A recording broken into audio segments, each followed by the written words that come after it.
பண்றேன் அப்படின்னு பாத்தீங்கன்னா, இந்த விஷயத்தை பத்தி நான் நிறைய வாட்டி பேசணும்னு நினைச்சுக்கிட்டே இருந்தேன். பட் இப்போ ஏன் பண்றேன் அப்படின்னா, காலையில நான் வந்து ஒரு 8:30 இருந்து ஒரு 9:15 வரைக்கும் கண்டினியூஸா எனக்கு கஸ்டமர் கேர் கால்ஸ் வந்துட்டே இருந்துச்சு.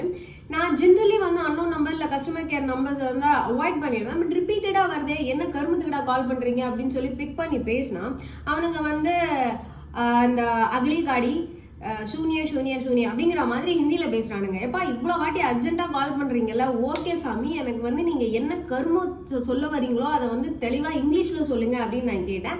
இல்ல பேச முடியாது அப்படின்ட்டானுங்க, தெரியாது அப்படின்ட்டானுங்க. சரி தமிழையாவது சொல்லுங்கடான்னா, தமிழோட காலை வந்து நான் அரேஞ்ச் தான் பண்ணணும், அதை நாளைக்கு தான் நான் அரேஞ்ச் பண்ண முடியும் அப்படின்ட்டானுங்க. நான் வந்து வெறுப்பாய் காலை கட் பண்ணிட்டேன். ஸோ அந்த ஒரு கடுப்புல தான் ஓகே இப்போ உடனே நம்ம இந்த வீடியோ பண்ணிடலாம் அப்படின்னு நான் வந்து பண்ணிட்டு இருக்கேன். ஏற்கனவே நம்மளோட சேனல்ல ஹிந்தியோட பொசிஷன் இந்த இந்தியாவில் என்ன, ஹிந்தி வந்து நம்மளுக்கு நேஷனல் லாங்குவேஜா அப்படிங்கிற கம்ப்ளீட் டீட்டெயில் அண்ட் ஹிந்தி இம்போசிஷன்ஸோட டீட்டெயில்ஸ் இது எல்லாமே நான் போட்டிருக்கேன். ரொம்ப இன்ட்ரெஸ்டிங்கான வீடியோ. உங்களுக்கு அந்த வீடியோவோட லிங்க் நான் டிஸ்கிரிப்ஷனில் பின் பண்ணுறேன், போய் பாருங்க. ஸோ தட் நம்மளோட லாங்குவேஜ் பற்றின உண்மை உங்களுக்கு வந்து தெரிய வரும். ஸோ இப்போ நான் உங்களுக்கு இந்த வீடியோவில் என்ன சொல்லணும் அப்படின்னு நினைக்கிறேன்னா, ஆல்மோஸ்ட் நம்மளுக்கு வர எல்லா கஸ்டமர் கேர் கால், எல்லா ஸ்பேம் கால், இல்லை எதை விற்கணும், எதை வாங்கணும், ஏதாவது ஒரு விஷயம் சர்வீஸ் லொட்டு லொசுக்குன்னு எதுக்கு கால் பண்ணாலும் அவனுங்க ஹிந்தியில தான் பேசுறானுங்க. இல்லடா நம்மளுக்கு ஏதாவது ஒரு பிரச்சனை அப்படின்னு சொல்லி நம்ம ஒரு கஸ்டமர் கேருக்கு கால் பண்ணோம்னு வச்சுக்கோங்க, பேங்க்குக்கோ இல்ல வந்து இன்சூரன்ஸ்க்கோ ஏதோ ஒரு விஷயத்துக்காக கால் பண்றோம் அப்படின்னா அவனுங்களும் பிக் பண்ணி ஹிந்தியில தான் பேசுறானுங்களே தவிர இங்கிலீஷ்ல பேச மாட்டேங்கிறானுங்க. எனக்கு என்னன்னா, அப்போ நீங்க என்ன சொல்ல வரீங்க, எல்லா செக்டர்ஸ்லயும் நீங்க வந்து ஹிந்தி பேசுறவனை மட்டும் கூட்டிட்டு வந்து உட்கார வச்சு இந்த மாதிரி எங்க உயிரை வாங்குறதுக்கு நீங்க இந்த செக்டர்ஸ் எல்லாம் க்ளோஸ் பண்ணிருங்க அப்படிங்கிற, இல்லாட்டி நார்த் இந்தியாவில் மட்டும் வச்சுக்கோங்க, ஹிந்தி வந்து ப்ராப்ளமா இருக்கிற லாங்குவேஜஸ் அந்த ஸ்டேட்ஸ்ல மட்டும் வச்சுக்கோங்க அப்படின்னு சொல்றேன். அதுதான் எனக்கு வந்து சொல்லணும்னு தோணுச்சு. இதெல்லாம் தான் ஹிந்தி இம்போசிஷன். இதைத்தான் வந்து ரொம்ப வருஷமா ரொம்ப காலமா வி வேர் சேயிங், இதுதான் ஹிந்தி இம்போசிஷன் அப்படிங்கிறது. ரீசெண்டா என்னோட கிளைண்ட் ஒருத்தவங்க டெல்லியில இருந்து வந்திருந்தாங்க. அண்ட் அவர் வந்து ஒரு 2-3 நாளாவே வந்து சென்னையில அவரோட வேலை விஷயமா இருந்துட்டு ஃபைனலா கிளம்புறதுக்கு முந்தின நாள் வந்து he met me and we were discuss பண்ணி முடிச்சுட்டு அவர் திடீர்னு வந்து ஏதோ ஹிந்தியில பேசினார். நான் சொன்னேன், ஐயா இங்க பாருங்க எனக்கு ஹிந்தி தெரியாது, இவ்வளவு நேரம் நல்லா தானே இங்கிலீஷ்ல பேசிட்டு இருந்தீங்க அப்படின்னா, இல்ல அஃபிஷியலா பேசிட்டு இருந்தோம், நம்ம இங்கிலீஷ்ல பேசிட்டு இருந்தோம். இப்போ நான் உங்களுக்கு வந்து ரொம்ப ஃப்ரெண்ட்லியா I was talking about Chennai வந்து நல்லா இருக்கு, சென்னையோட பீப்புள் வந்து நல்லா இருக்காங்க, and thank you so much for your perfect work அந்த மாதிரி நான் சொன்னேன் அப்படின்னா, நான் சொன்னேன் ஐயா இல்லை இதையுமே நீங்க வந்து எனக்கு இங்கிலீஷ்ல சொல்லிருங்க அப்படின்னு. அதுக்கப்புறமா அந்த மனுஷன் சொல்றாரு என்கிட்ட, என்ன நீங்க ஹிந்தி தெரியல அப்படிங்கிறீங்க, இந்த சென்னைக்கு நான் வந்ததுல இருந்து இந்த 3 நாள்ல ஹிந்தி தெரியாதுன்னு சொல்ற ஒரே பர்சன் நீங்க தான். ஆட்டோ பர்சனுக்கு ஹிந்தி தெரியுது, கேபுக்காரனுக்கு ஹிந்தி தெரியுது, ஹோட்டலுக்கு போனா ஆர்டர் பண்றதுக்கு எனக்கு கஷ்டமா இல்ல, கொரியர் புக் பண்ணணும், கொரியர் கடைக்கு போனா எனக்கு வந்து கஷ்டமா இல்ல வந்து எனக்கு ஒரு ஹோட்டல்ல போய் நான் தங்கியிருக்கேன் இல்லையா, நான் தங்கி இருக்கிற போர்டிங்ல இருக்கிற அந்த ஹோட்டல்ல எனக்கு கம்யூனிகேட் பண்ண கஷ்டமா இல்ல, எனக்கு வந்து இப்போ உங்ககிட்ட பேசுறதுக்கு மட்டும்தான் வந்து எனக்கு லாங்குவேஜ் தெரியல அப்படிங்கிற ஒரு பேரியர் இருக்கு அப்படின்னு சொன்னாரு. எனக்கு வந்து நான் தான் சொன்னேன், நீங்க ஹோட்டல்ல பாக்குறீங்க எல்லாமே உங்க ஆளுங்க தான் இருக்காங்க, கேப் ஓட்டுறது உங்க ஆளுங்க நிறைய பேர் இருக்காங்க, ஆட்டோ ஓட்டுறவங்க உங்க ஆளுங்க நிறைய பேர் இருக்காங்க, தெரு டிராபிக் போலீஸ் இருக்காங்களோ இல்லையோ இவங்க வந்து நின்றுட்டு அந்த கன்ஸ்ட்ரக்ஷன் ஒர்க் பண்றவங்க, இந்த ரோட் அந்த ரயில்வேஸ் இந்த மெட்ரோ ட்ரெயின் ஒர்க் பண்றவங்க எல்லாம் வந்து நார்த் இந்தியன்ஸா தான் இருக்காங்க. அவங்க வந்து உங்களுக்கு டிராபிக் சைன்ஸ் எல்லாம் சொல்றாங்க, ஸ்டாப் கோ அப்படின்னு. இப்போ வந்து அவங்க தான் இந்த சென்னையில வந்து சிட்டி டிராபிக்கை ஹேண்டிலே பண்ணிட்டு இருக்காங்க நிறைய ரோட்ல, எஸ்பெஷலி நீங்க வந்து டி நகர், மவுண்ட் ரோடு இந்த சைட்ல எல்லாம் பாத்தீங்கன்னா. ஸோ நிறைய இடத்துல உங்க ஆளுங்க தாங்க இருக்காங்க. ஆப்வியஸா அவங்க எல்லாருக்கும் ஹிந்தி தெரியதான் செய்யும். பட் இதுல என்னன்னா, நம்ம வந்து டெல்லிக்கோ மும்பைக்கோ எங்கே போனாலும் நம்ம இப்போ அந்த லாங்குவேஜை கத்துக்க வேண்டிய சூழ்நிலையில தான் இருக்கோமே தவிர அங்கே போய் நம்ம கம்ஃபர்டபுளா நம்மளோட லாங்குவேஜை பேசிட்டு உட்கார்ந்து இல்லை. பட் இங்க பாத்தீங்கன்னா அவங்களோட லாங்குவேஜ் தான் அவங்க கம்ஃபர்டபுளா பேசிட்டு இருக்காங்களே தவிர நீங்க தமிழை கத்துக்கிட்டாதான் தமிழ்நாட்டுல வேலை பார்க்க முடியும் அப்படின்னு நம்ம வந்து எந்த இடத்துலயுமே சொல்லல. எல்லா லேபர் ஒர்க்ஸும் எடுத்துக்கோங்க, ஒரு செக்யூரிட்டி கார்ட்ஸ் எடுத்துக்கோங்க, ஒரு பிளம்பிங் ஒர்க், ஒரு எலக்ட்ரீஷியன், ஒரு அர்பன் கிளப்ல புக் பண்ற போது வர்ற சர்வீஸ் பர்சனா இருக்கணும், எல்லாமே நார்த் இந்தியன்ஸா தான் இருக்காங்களே தவிர உங்களுக்கு சவுத் இந்தியன்ஸ்ல இருந்து நம்மளுக்கு இப்ப லேபரர்ஸ் கிடைக்கிறதே ரொம்ப கஷ்டமா போயிட்டாங்க. அவங்க வந்து ஓவர் டேக் பண்ணிட்டாங்களோ இல்லை நம்ம அவங்களுக்கு வந்து வேலை வாய்ப்பு கொடுத்துருக்கோமோ ஏதோ ஒன்று. ஆனா நம்ம ஊருக்கு வரும்போது நீங்க உங்க லாங்குவேஜை கம்ஃபர்டபுளா பேசிக்கோங்கப்பா, நீங்க வாங்க வேலை செய்யுங்க போங்க, நான் உங்களுக்கு பைசா கொடுக்குறேன் அப்படிங்கிற ஒரு டீசன்சியை நம்ம மெயின்டைன் பண்றோம்ல, அந்த மாதிரி ஒரு மென்டாலிட்டி ஏன் அவங்களுக்கு அவங்க ஊர்ல இல்லை அப்படின்னு எனக்கு தெரியல.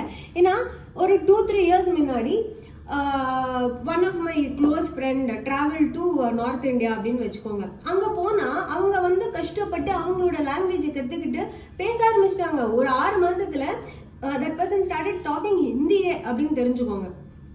இங்கேருந்து நம்ம அங்கே போனால் நம்ம அந்த லாங்குவேஜை கற்றுக்க வேண்டிய கட்டாயத்தில் இருக்கோம். ஆனால் அங்கேருந்து இங்கே வந்து அவங்களோட லாங்குவேஜை இப்போ நம்ம என்ன பண்ணுறோம், பையா एक प्लेट पानीपुरी दे दो, பையா ஒரு தோசை கொண்டு வா, லேக்கே ஆவ் அப்படின்ற மாதிரி நம்ம தான் ஹிந்தியை கற்றுக்கிட்டு இவங்க கிட்ட ஆர்டர் பண்ண வேண்டியதா இருக்கே தவிர அவங்க எந்த இடத்துல அவங்களோட லாங்குவேஜை விட்டு தரல, நம்ம தான் நம்ம லாங்குவேஜை விட்டு தந்துட்டு இருக்கோம் அப்படின்னு நல்லா புரிஞ்சுக்கோங்க. So Hindi is not our national language. இது one of the official language. இந்தியாவில் மொத்தம் 22 அஃபிஷியல் லாங்குவேஜ் இருக்கு அப்படிங்கிறத புரிஞ்சுக்கோங்க. அண்ட் எல்லா கவர்மெண்ட் ஆஃபீஸ்லயும் இங்கிலீஷ் அப்படிங்கிறது தான் அஃபிஷியல் லாங்குவேஜ். நீங்க எல்லா கவர்மெண்ட் ஆஃபீஸ்லயும் இங்கிலீஷ் லாங்குவேஜ்ல கம்ஃபர்டபுளா கம்யூனிகேட் பண்ண முடியும் அப்படின்னு தெரிஞ்சுக்கோங்க. எனக்கு ரீசெண்டா வந்த ஒரு சென்ட்ரல் கவர்மெண்ட் ஆஃபீஸ்ல இருந்து வந்த நோட்டீஸ் ஹிந்தியில இருக்குங்க. I was shocked. நான் அதை வந்து கூகுள் டிரான்ஸ்லேட் பண்ணி பார்க்குறேன்னா பார்த்துக்கோங்க. ஸோ ஸ்டேட் கவர்மெண்ட் பொறுத்த வரைக்கும் ஸ்டேட் கவர்மெண்ட் ஆஃபீஸஸ்லாம் நீங்கள் உங்களோட ஸ்டேட் லாங்குவேஜ்லையோ இல்லை வந்து இங்கிலீஷ்லையோ கம்யூனிகேட் பண்ணிக்க முடியும். உங்களுக்கு ஹிந்தி தெரியணுன்ற எந்த அவசியமும் கிடையாது அப்படிங்கிறத தெரிஞ்சுக்கோங்க. Also fundamental rights, freedom to speech and expression, article 19(1)A படி நம்மளுக்கு என்ன வேணா பேசுறதுக்கு நம்ம நாட்டில் ஃப்ரீடம் இருக்கு, நம்மளோட ஃபீலிங்ஸ் எக்ஸ்பிரஸ் பண்ண ஃப்ரீடம் இருக்கு. அண்ட் இந்த ஹிந்தியை நீங்கள் இம்போஸ் பண்ணுறது எனக்கு பிடிக்கல அப்படின்னு நான் சொல்லணும் அப்படின்னா எல்லா இடத்துலையும் நம்ம சொல்ல முடியும் அப்படின்னு தெரிஞ்சுக்கோங்க. Right to mother tongue in education, article 29, 30 and 350A அப்படின்னு தெரிஞ்சுக்கோங்க. ஸோ இந்த ஆர்டிகல்ஸ் படி நம்மளோட நாட்டில் நம்ம நேஷனல் லாங்குவேஜில் தான் நம்மளோட மதர் டங்கில் நம்ம எஜுகேஷன் கற்றுக்கணும் அப்படின்னு நினச்சோன்னா கற்றுக்க முடியும். நம்ம மேலே நீங்கள் இந்த லாங்குவேஜில் தான் கற்றுக்கிட்டே ஆகணும் அப்படின்னு யாராலையும் திணிக்க முடியாது அப்படின்னு தெரிஞ்சு. Article 343 to 351, as per this there is no specific national language in India and there are 22 official languages அப்படின்னு தெரிஞ்சுக்கோங்க.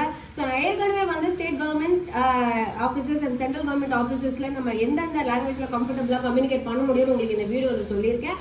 அண்ட் கோர்ட்ஸை பொறுத்த வரைக்கும் ஸ்டேட் கோர்ட்ஸ் வந்து உங்களுக்கு மதர் டங்ல உங்களுக்கு கம்யூனிகேட் பண்றதுக்கு அலோவ் பண்றாங்க. அதே மாதிரி எல்லா கோர்ட்லயுமே ஜென்ரலா உங்களுக்கு நேஷன் வைட் இங்கிலீஷ் யூஸ் பண்றாங்க அப்படின்னு தெரிஞ்சுக்கோங்க. ஸோ எந்த இடத்துலயும் இந்த லாங்குவேஜை மட்டும் தான் நீங்க கத்துக்கிட்டு இந்த இந்தியாவில் சர்வைவ் பண்ண முடியும் அப்படின்னு எந்த ஒரு லாங்குவேஜுமே சொல்ல முடியாது. நான் தமிழையுமே சேர்த்து தான் சொல்றேன், தெலுங்கையுமே சேர்த்து தான் சொல்றேன், நான் வந்து கன்னடத்தையும் சேர்த்து தான் சொல்றேன். இது வந்து என்னன்னா ஒரு ஒரு விதமான ஒரு மைண்ட் செட் இருக்கு. இப்ப வந்து ஹிந்தி கர்நாடகா ஆந்திரா வரைக்கும் நல்லா பேசுறாங்க. பட் இந்த கேரளாவும் தமிழ்நாடு மட்டும்தான் வந்து இன்னும் ஹிந்தியை வந்து அடாப்ட் பண்ணிக்காம இருக்காங்க அப்படின்னு. My question is why should we adapt? why are others adopting அப்படிங்கிறது தான். நான் ஏற்கனவே நம்மளோட சேனல்ல போட்டிருக்கிற வீடியோல எத்தனை லாங்குவேஜஸ் இருந்துச்சு. we had around 200 லாங்குவேஜஸ்ங்க. இன்னைக்கு வந்து வழக்காடுல இருக்கிறது வெறும் 40-50 லாங்குவேஜஸ் தான். மற்ற லாங்குவேஜஸ் எல்லாம் அழிஞ்சதுக்கு காரணம் என்ன தெரியுமா?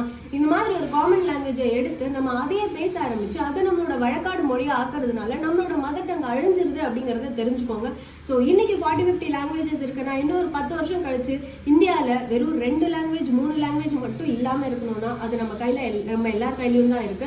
ஸோ நம்மளோட ரைட்ஸ் என்ன அப்படின்னு தெரிஞ்சுக்கோங்க. யாரும் இந்த லாங்குவேஜை எந்த லாங்குவேஜும் உங்களால திணிக்க முடியாது. அப்படி திணிக்கிறாங்கன்னா நோ ப்ரோ, இந்த லாங்குவேஜ் தான் எனக்கு கம்ஃபர்டபுள், நான் இதில் தான் பேசுவேன், வெரி ராங் ப்ரோ அப்படின்னு சொல்லிட்டு போயிட்டே இருங்க. இந்த வீடியோ உங்களோட ஃப்ரெண்ட்ஸ் அண்ட் ஃபேமிலிஸ் கூட ஷேர் பண்ணிக்கோங்க. ஸோ தட் இந்த வீடியோவை பார்த்து யாராவது ஒருத்தர் பயனடைகிறாங்க அண்ட் நம்மளோட நாட்டோட நேஷனல் லாங்குவேஜ் அஃபிஷியல் லாங்குவேஜஸ் பற்றி கற்றுக்குறாங்க அப்படின்னா அதை விட சந்தோஷமான விஷயம் வேறு எதுவுமே இருக்க முடியாது. இங்கே வேற யாரோ ட்ரில் பண்ணி டர்ன்னு நம்மளை சாவடிக்கிறாங்க. ஓகே, எனிவே நான் போய் என்னோட ஆஃபீஸ் வேலையை பார்க்குறேன். இதே மாதிரி இன்ஃபர்மேட்டிவான இன்னொரு வீடியோவில் நான் வந்து பார்க்குறேன். Until then, have a great day amigos. சாயா தமிழச்சி.